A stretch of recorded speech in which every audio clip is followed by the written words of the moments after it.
Hello, everyone. It's Stacey from Nutrition Jobs. Welcome to another edition of Dietitian Career Success. I have on a guest that I pulled in here ASAP because she is about to spill a whole bunch of beans on really great information about how to make money as a dietitian blogging. And I am here to welcome Chrissy Carroll. Hello, Chrissy. Hey, thank you so much for having me. Well, okay, thank you because I'm super grateful that you are here to talk to our audience to let them know. Well, first of all, you've got this amazing career. You and I have known each other for many, many years. Many years, I think probably since the beginning of both of our careers, or mostly. You have had a really interesting career. You have worked as a triathlon coach, as a nutrition blogger, focusing on Pinterest. I'm going to let you take it away. You tell us a little bit about your background and what you're doing currently. So my career has evolved over, the many years that I've been a dietitian. I started out actually doing community nutrition. I taught nutrition ed as part of a SNAP ed program. I worked within Boston public schools. So I got some of the kind of creative bug in that regard. And then I just, after a while of doing that, kind of wanted to branch out on my own with something. So I actually started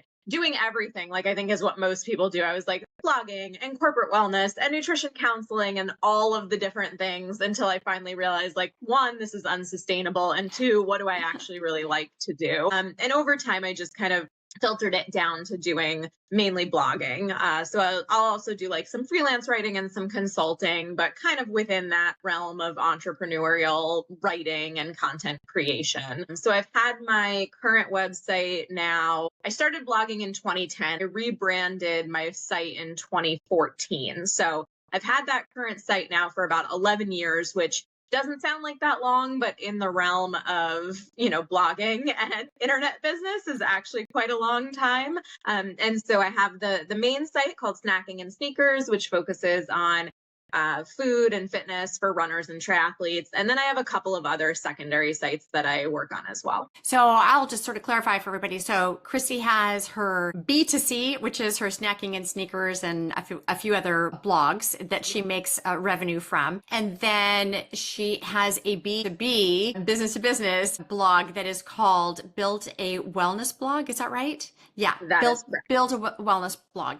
She's got a fantastic newsletter that she puts out information for dietitians, health professionals that is super, super interesting and valuable. And so she put out a recent edition with an update on what's happening with working in the area of blogging and how you can make money blogging and how that revenue has been impacted by changes in technology, in AI, or just changes within the platforms themselves like Pinterest. So I think I became really interested in the work that you were working on with Pinterest specifically. You are and were like the Pinterest pro. Like you were the go-to person when anyone had a question about Pinterest, they went to you. I hope I'm known for someone who they can go to for LinkedIn. You were like the Pinterest pro, and you had a wonderful course a while back, and you've also got some great insights on Pinterest. So maybe you can talk a little bit about how dietitians can leverage Pinterest and what's changed with Pinterest, and is it still relevant for getting traffic over to your blog? And I guess maybe just start from there. Like, is it even relevant anymore for nutrition bloggers? Yes, 100%. I think that anybody who is doing nutrition blogging should be on Pinterest. I think especially right now where we're in this like really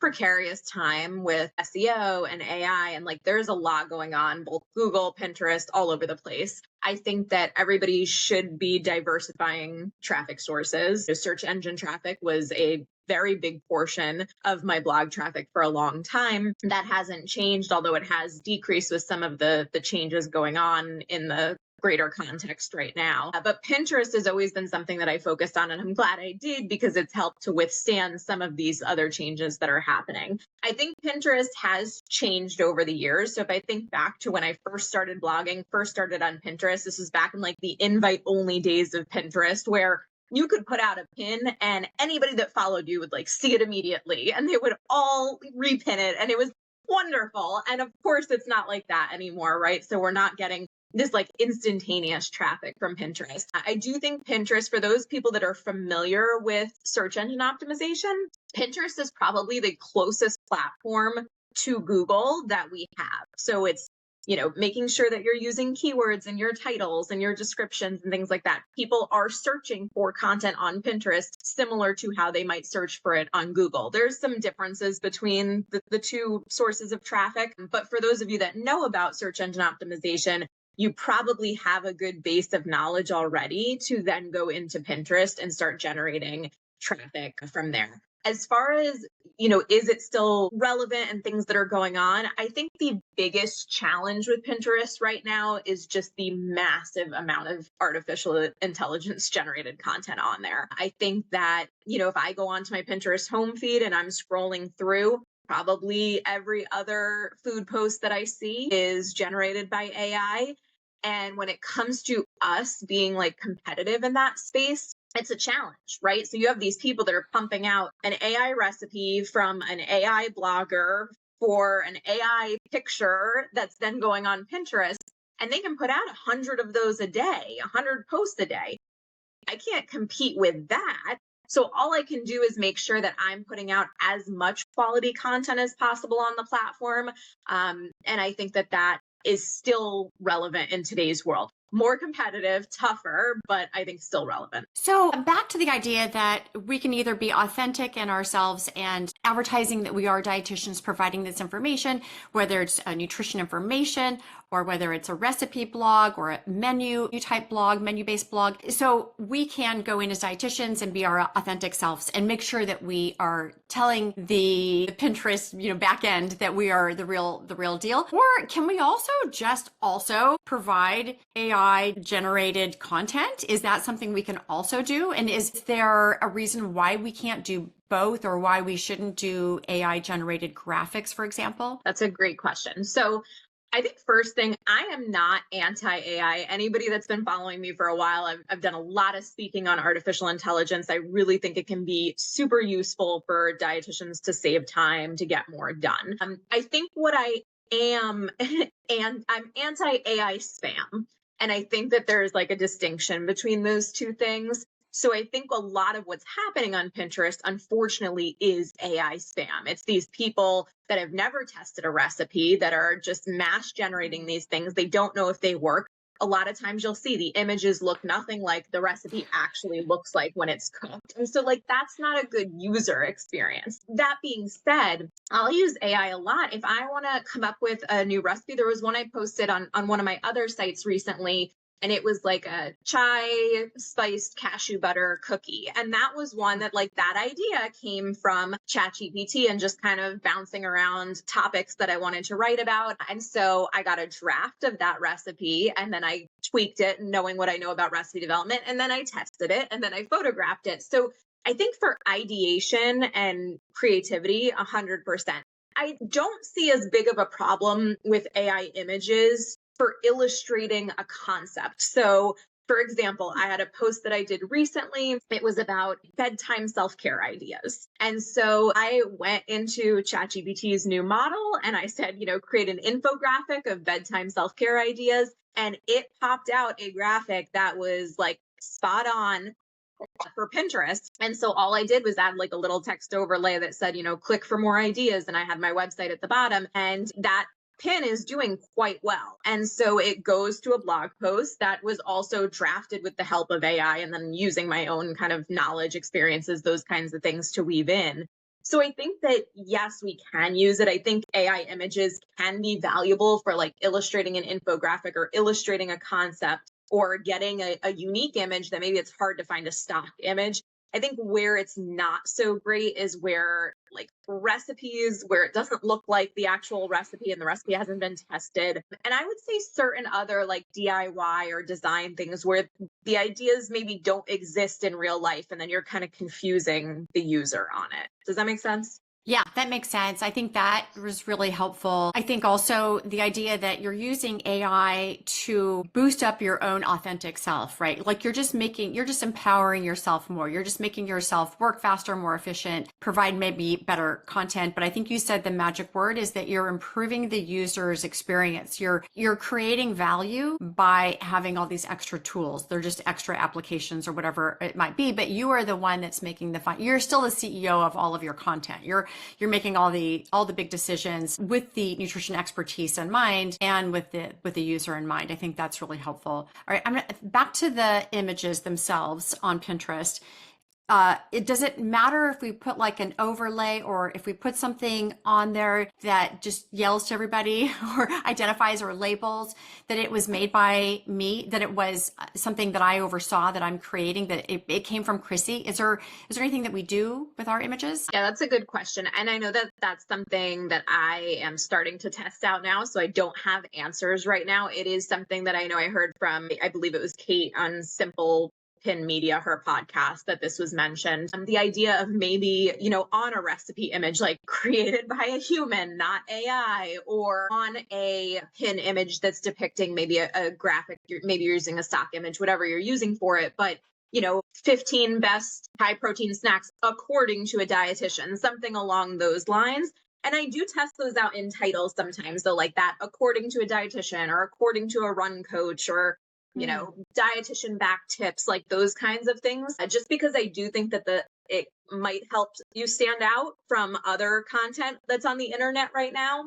I think where people want expertise and want a human connection, seeing it quickly in a title or in a pin will make them more likely to maybe visit your post as compared to another post that doesn't have that little hook there. Yeah. Okay. That's really helpful. I appreciate that. Everyone else will appreciate that. I'm going to take a step back just a little bit and talk about why we would use any social media platforms at all to help promote our own businesses. I think we might have some ideas, but you're just such an authority in this area. Like, why do you even use Pinterest when you've got a nutrition blog? Yeah, so Pinterest, it's a direct source of traffic, right? And it tends to, for the large majority of people, I know it's not true for everybody, but I would say for like 90% of bloggers, Pinterest generally drives more traffic than Instagram, Facebook, X, Threads, all of the other ones. And that's because it is like its own search engine there. And so people are looking for ideas or solutions and they're finding a visual representation of a piece of content and then they're clicking on it to read that entire piece of content. So I think that it directly drives traffic, which then that can impact however you're monetizing. So if you're an ads-based business, you know that every view you get is really important. And the more views you get, the more money you make from ads. If you're an affiliate business, maybe you're creating blog posts for affiliate heavy content. That's fine. You could do obviously content specific to a market that you are working on for services or for courses. And so maybe you're getting people to blog posts that are relevant to that audience, then you're getting them into an email opt-in, and then you're getting them in a nurture sequence. And so however you plan to monetize, getting the person to your site is kind of that first step. Now, certainly certain monetization strategies you could do directly on other platforms. You could share affiliate links in your Instagram stories and you can market your courses on these platforms. That's completely fine. But I think Pinterest can really leverage itself to a wide variety of monetization strategies. I think also with Pinterest, people are expecting to go off the platform, right? They are looking for something. They're looking for that website. They're looking for a search tool to get them to the source of information that they want. So it's not like if I'm on Threads, for example, it's like, I want to scroll some more. I don't want to go to another website, right? Like I think Pinterest really lends well to that. So getting people over to the website is like the primary thing. And then from there, they can work with their client in on all the different ways that they were hoping to when they built out the website in the first place. So that's helpful. So ad revenue obviously is like the big volume of money that people can often make. Maybe the client buys a course or buys a membership subscription to whatever they have or purchases a book or whatever. But I know from my own personal, from my websites, they make a lot of money from ad revenue, from the traffic coming to it. But I have noticed that the traffic volume has been decreasing because on Google or on Pinterest, a lot of the information is provided for them when they do a search on the highest paid dietitian jobs. It goes, AI just provides the answer, or Google itself provides the answer with the under that is the AI. So the revenue can decrease. So thinking about how dietitians can still earn money blogging, I know you've got some really great tips. So in addition to ad revenue, how else can dietitians make more money with their blog? Yeah. So, one, know that you're not alone in that boat of losing traffic. Think just about every blogger is. Unfortunately, when AI is giving answers at the top of search engines, and when people are also altering search behavior, some people going directly to ChatGPT for things instead of going to websites, it is only natural that we are going to see less traffic over time. I think that that's a fact. I am just trying to roll with it and figure out how to move forward from there. I think as far as different monetization strategies, so I'm with you, ads have always been the largest percentage of my income, but I do think that we can do a lot of other things and just thinking creatively. So affiliate marketing, which I know people aren't always a huge fan of affiliate marketing because it seems like a lot of effort up front for not necessarily knowing if the reward is going to pay off. But I have had some good success with affiliate marketing. I would say affiliate marketing is generally stronger in the B2B space for me and compared to the B2C space. But I have still had success. There's certain things, there's like a foam roller that I really love. And so I'm part of their affiliate program. And when people join, they go to my blog, they get a email opt-in offer, they join my email list, and I have this nurture sequence that goes out. And so part of your nurture sequence could be affiliate links going out to things, oh, you need some recovery tips for your runs. I've got this great foam roller that I love, and here's a link to it and get 15% off, that whole spiel that you can give. You could also do affiliate focused blog posts, and those could come in two ways. So it could be a product review post. So maybe there's like a meal delivery service that you love for your clients. Maybe it's really great for athletes or great for people with diabetes.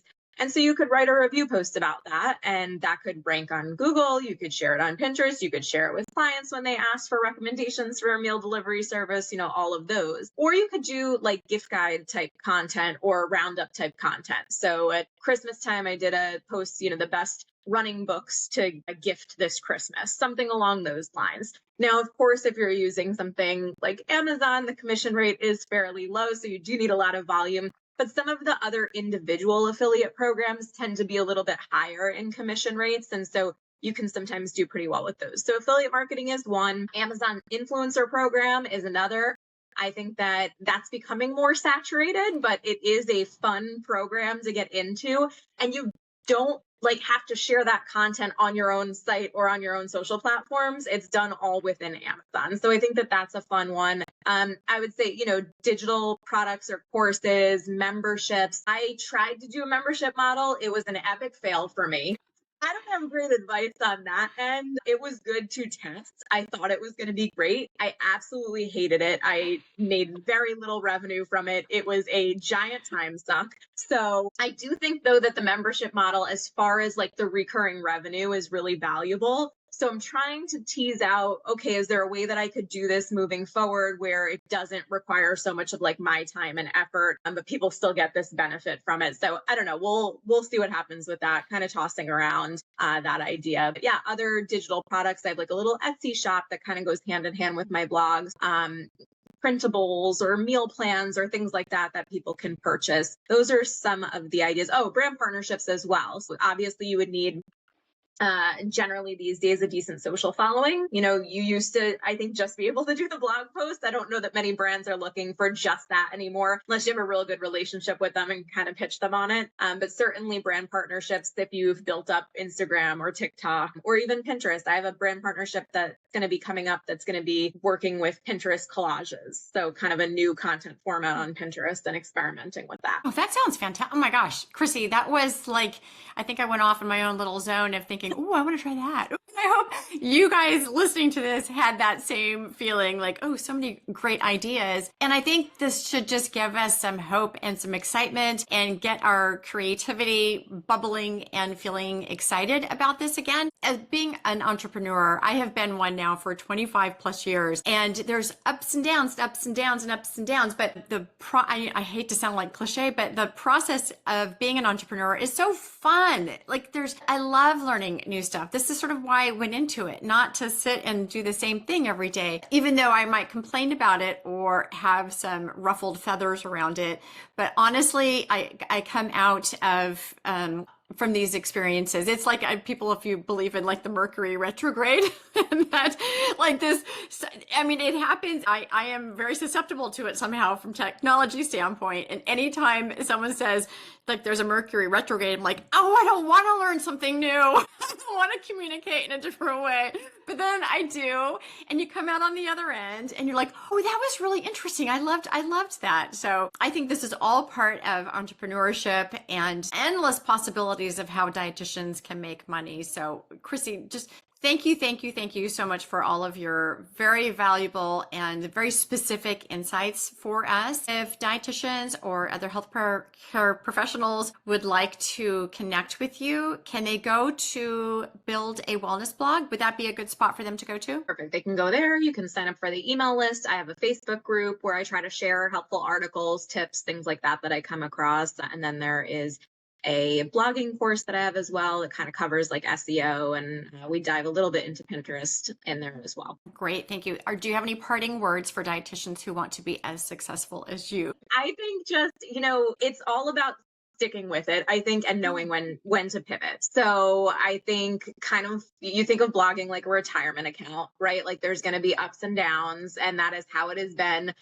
in the last 11 years that I've had this website. So I would just say that just keep putting those investments in, try to pivot, lean into some different monetization strategies, lean into some different traffic generation sources, figure out if there's ways you can monetize your audience directly, lean into email marketing, all of those things, and just see what works and try to stick with that and continue to grow. Thank you, Chrissy. That was really helpful. I appreciate it. Everybody connect with Chrissy.